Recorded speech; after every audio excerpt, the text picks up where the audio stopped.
hạt bao cùng tình mi ca quang bao lối dịu ca san bao hoàng nghe ca đi gom chẳng vắng tung đi ca li ấy chiếu đi ca li giạt lạc bao khát bao mê Jesus Christ hai ra na nay thay nay khờ đi tình thèn dèn ca li mắc bao mà lại mắc bao tu đi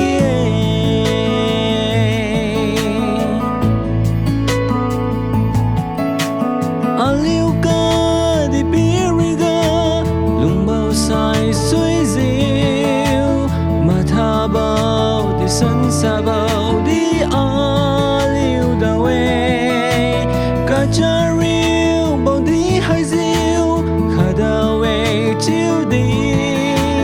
Emmanuel Arabiwe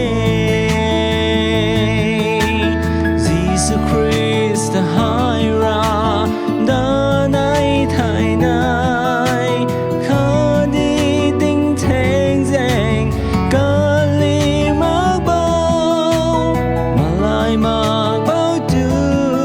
đi bagus sao rất mắc bao lung xét son mà sang a leng pi khai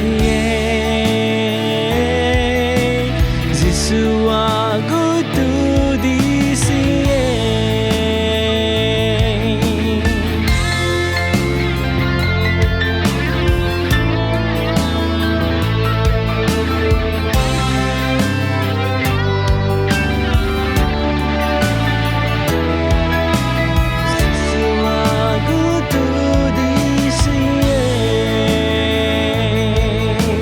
Jesus Christ